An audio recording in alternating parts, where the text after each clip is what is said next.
तो जैसा कि आपने लास्ट वीडियो के अंदर देखा था कि पीके जियान के ऊपर हमला कर रहा था, मगर तभी वहाँ पे एंटी मार देते पेंग जुनजे और जियान को बचा लेते हैं और जियान से बोलते कि तुम मेरे ओल्ड फ्रेंड के चेले, इस वजह से तुम मुझे भी मास्टर बोलो। ये सुन के जियान काफी ज्यादा खुश हो जाता और बहुत ही अच्छे से ग्रीट करता और बोलते कि मास्टर मैं आपका चेला। ये सुन लेकिन पेंग जुनजे काफी ज्यादा खुश हो जाते और काफी प्राउड भरी नजरों से जियान को देखने लगते हैं और फिर एक स्माइल के साथ बोलते कि बच्चे अभी के लिए आपको इस मसले से टेंशन लेने की जरूरत नहीं है, मैं इसे बहुत ही आसानी से डील कर लूंगा। और फिर ली जुनजे की तरफ देखते और बोलते हैं मुझे इस बात से कोई फर्क नहीं पड़ता कि इस लड़की ने तुम्हारे साथ कौन से पंगे दंगी करी है और कौन सही है कौन गलत है, उससे मुझे फर्क नहीं पड़ता, मगर अब विंड लाइटिंग पॉइंट इस लड़की को हाथ भी नहीं लगा सकता है। ये सुन के ली जुनजे भाग जाता और बोलते कि पेंग जुनजे अभी के लिए आपको इस मैटर के बीच में नहीं आना चाहिए, क्योंकि ये मैटर विंड लाइटिंग पॉइंट और इस जियान के बीच का है, क्योंकि अगर आप इसमें ऐसे इंटरफेयर करते रहे तो हमारी जो रिलेशन है वो काफी खराब मोड़ पे आ जाएंगे। ये सुन के पेंग जुनजे बोलते कि मुझे इस बात से बिल्कुल भी फर्क नहीं पड़ता, ये अपने रिश्ते खराब होती तो हो जाने दो, अगर वॉर छिड़ती तो छिड़ जाने दो, मैं वॉर के लिए तैयार हूँ, मगर इस लड़की को अब कोई हाथ नहीं लगा सकता मेरे होते हुए। वहीं पे ये सुन के जियान काफी हैरान हो जाता कि पेंग जुनजे अभी के लिए दो पवेलियन के बीच में लड़ाई करने के लिए भी तैयार हो गए उसके लिए। जहाँ तक कि ली जुनजे होता वो भी ये वर्ड सुन के काफी हैरान हो जाता है और गुस्से से अपने हाथ को बीस लेता है और अपने मन में बोलता है कुछ टाइम पहले तो ये बहुत ही आराम से अपनी सीट पे बैठा हुआ सभी चीजों को देख रहा होता है, मगर एक टाइम पे ऐसा क्या हो गया इसे जो एक लड़की के लिए पवेलियन की लड़ाई करने के लिए तैयार हो गया, मगर वो अभी के लिए कुछ बोल भी नहीं सकता था, क्योंकि अभी के लिए जो पेंग जुनजे वो सबसे ज्यादा पावरफुल इन चारों पवेलियन के हेडों में, और साथ ही जो ली जुनजे था वो पेंग जुनजे से डरता भी था, इस वजह से बेचारा अभी के लिए कुछ बोल नहीं पा रहा था ज्यादा। और इन पे सभी के दिमाग में अभी के लिए एक ही सवाल चल रहा होता है कि आखिर ऐसा क्या हो गया और इन दोनों के बीच में ऐसा क्या रिलेशन है कि पेंग जुनजे लड़ाई के लिए नहीं तैयार है, वो भी दो पवेलियन के बीच की। जैसे उनकी ली जुनजे गुस्से से बोलते कि ये लड़का बहुत ही बड़ा हरामी है,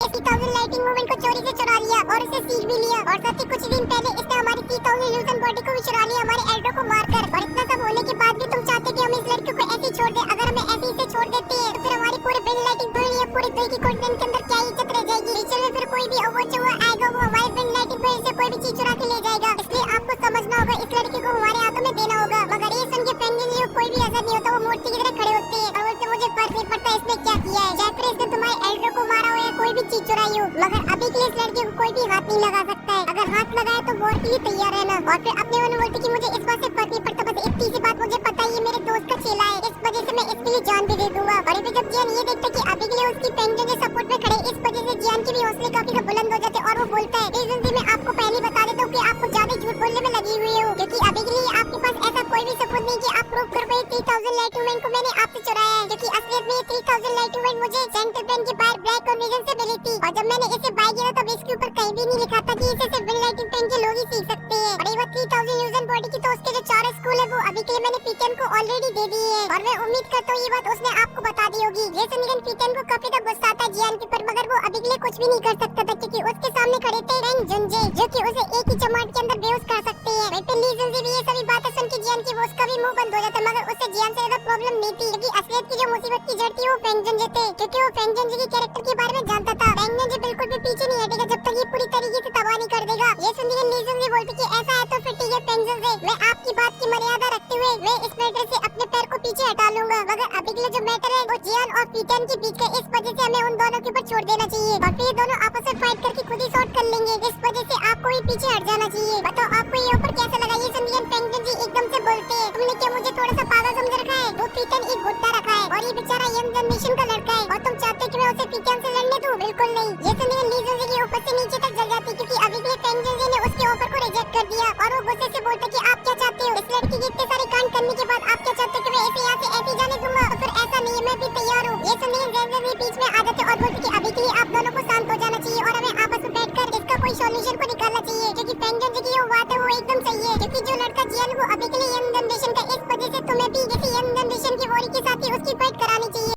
और अभी के तुम्हारे पास तो ऑलरेडी तुम्हारी डिसेबल है, क्यों ना तुम उससे फाइट करा दो जियान की, क्योंकि ये बात को हम बहुत ही अच्छे से जानते हैं कि जो तुम्हारी डिसेबल वो बिल्कुल भी साधारण लड़की नहीं है, इस वजह से तुम्हारी जो जीतने के चांसेस है वो भी काफी बढ़ जाएंगे। ये सुन के ली जुनजे भी थोड़ी देर सोचते और फिर खड़े हो जाते और बोलते हैं पेंग जुनजे मेरे लिए आपके पास एक ऑफर है, अगर आप चाहते कि 3 जनरेशन के पीछे फाइट हो तो फिर मैं अपनी डिसेबल और इस जियान की लड़की के पीछे फाइट कराना चाहता हूँ। अगर मेरी डिसेबल इस फाइट को जीतती है तो फिर इस लड़की को 3000 लाइटिंग मूवमेंट को हमेशा हमेशा के लिए छोड़ना होगा, ये कभी भी उसे यूज नहीं कर सकता है, और साथ ही इस फाइट के एक रूल भी होगा, ये जियान लड़का किसी आउटसाइड पावर का यूज नहीं करेगा। ये बोलते हैं ली जुनजे जियान की तरफ देखते क्योंकि अभी के लिए उसे पता चल चुका था जियान के पास एक पावरफुल सोल है। ये सब सुन के पेंग जुनजे भी काफी हैरान हो जाते और अपने मन में बहुत कुछ सोचने लगते हैं, क्योंकि अभी के लिए उनके जो हाथ थे वो बन चुके थे, क्योंकि जो मिसविंग वो जियान की जनरेशन की, और वो ये बात कोई बहुत ही अच्छे से जानते हैं ये लड़की कोई साधारण लड़की नहीं है, इसका जो टैलेंट है वो एक्स्ट्रा ऑर्डिनरी है, और अभी के लिए वो जियान के बारे में ज्यादा कुछ नहीं जानते थे, इस वजह से उन्हें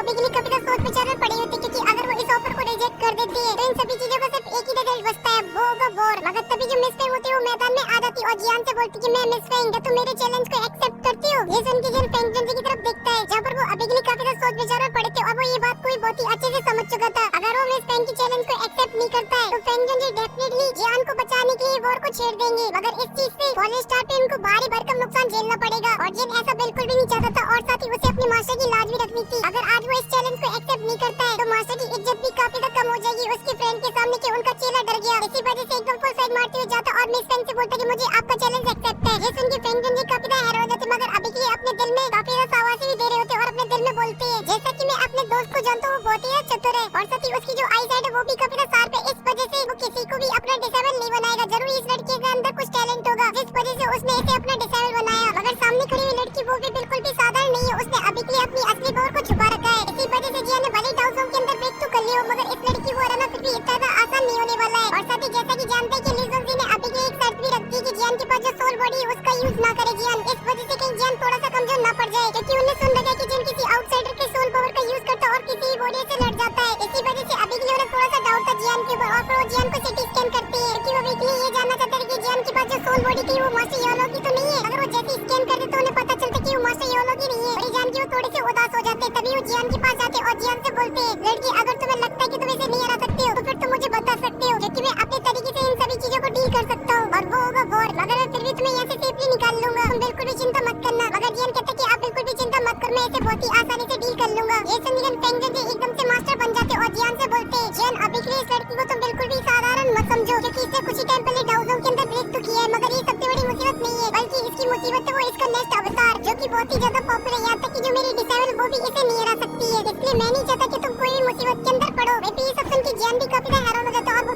एक अवतार, मगर क्या करे जियान का जो घमंड था वो भी काफी ज्यादा था, इस वजह से वो मस्त स्टाइल में अपनी बॉडी को स्ट्रेच करता है और एक स्माइल के साथ फेंग जुनजी की तरफ देखता और फिर मिस फेंग की तरफ देखते हुए बोलता है फेंग जुनजी आप बिल्कुल भी टेंशन मत लो, मैं सब कुछ संभाल लूंगा। और वो ये सब इसलिए बोल रहा होता क्योंकि वो अभी के लिए फेंग जुनजी को ये बताना चाहता था कि वो इतना ज्यादा भी कमजोर नहीं कि उनकी मदद की उसे जरूरत पड़ेगी कोई वेस्ट फेंग से। और साथ ही वो मास्टर योलो की जो इज्जत है उसे ही बढ़ाना चाहता था कि उन्हें किसी को चूज किया है वो कोई साधारण इंसान नहीं हो सकता है। और फिर स्टाइल मारते हुए मिस फेंग की तरफ जाए लगता और अपनी स्पेस टैंक से अपनी हैवी रूल शॉट को ही बाहर निकाल लेता है जो कि अभी के लिए सभी को पता चल चुका था ये जियान ही है। इस वजह से अब उसे हैवी रूल शॉट छुपाने की कोई जरूरत नहीं थी। वहीं पे ये सब सुन के जो ऑडियंस होती वो भी आपस में बातें करने लगती और बोलती जो मिस फेंग वो कोई नॉर्मल लड़की नहीं है, वो बहुत ही ज्यादा खतरनाक है। यहाँ तक कि मैंने ये भी सुना है विंग लाइटिंग विंग की 2 एल्टो से फाइट की है वो भी डाउ जोन के 2 स्टार की थी। इस वजह से ये लड़का बहुत ही बुरी तरीके से आज पिटने वाला है मिस फेंग से। मगर कुछ लोग ऐसे भी थे जो अभी के लिए जियान की सपोर्ट में होते और बोलते कि जियान भी कोई साधारण लड़का नहीं है, उसने भी बहुत सारे ऐसे कांड किए जो कि आप लोग जानते हैं बहुत ही अच्छे से। उसने विंग लाइटिंग विंग की कितने सारे एल्टो को पीटा है। इसी वजह से जो ऑडियंस थी वो अभी के लिए 2 भागों में डिवाइड हो चुकी थी, एक ऑडियंस जियान को सपोर्ट कर रही होती तो एक ऑडियंस मिस फेंग को सपोर्ट कर रही होती है। और साथ ही वो इस फाइट के लिए काफी एक्साइटेड थे क्योंकि अभी के लिए यंग जनरेशन के 2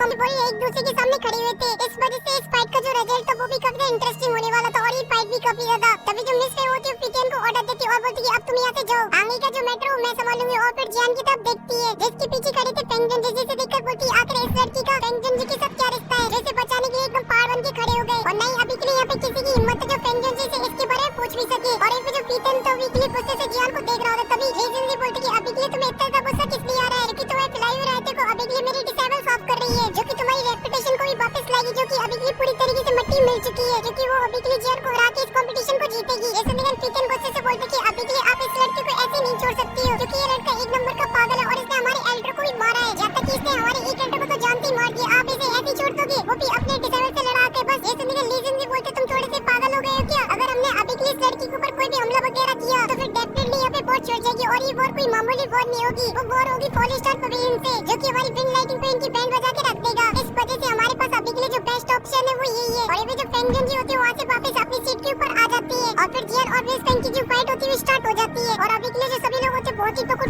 नजरों से इस फाइट को देख रहे होते हैं, चाहे फिर वो फेंग जुनजी हो चाहे फिर वो ली जुनजी हो। मगर जो ली जुनजी था वो अभी के लिए काफी खुश था क्योंकि उसे लग रहा था उसकी जो डिसेबल बहुत ही आसानी से जियान को हरा देगी। और ऐसा इसलिए होता है क्योंकि जो मिस फेंग थी वो अभी के लिए अपने दुपट्टों से कंटिन्यू जियान के ऊपर हमला करने में लगी हुई थी और जो जियान था वो अपनी शॉट से उन सभी अटैकों को रोक रहा था और थोड़ा पीछे खिसकता जा रहा था। इस वजह से सभी को लग रहा था कि अभी के लिए फाइट में जो मिस फेंग वो भारी पड़ रही है, जो कि सभी को लग रहा था कि जियान के पास कोई भी था उसकी नहीं जिसकी वजह से वो मिस फेंग को हरा पाए। ये तो बेटर इंडिया के अंदर बैठी हुई ऑडियंस का रिएक्शन था। मगर आप लोग क्या लगता है कि जियान मिस फेंग को हरा पाएगा कि नहीं हरा पाएगा, और अगर आप लोग को लगता है कि हरा देगा जियान तो क्या मिस फेंग इतना फाइट को इंटेंस कर पाएंगी कि जियान थोड़ा सा स्ट्रगल करे।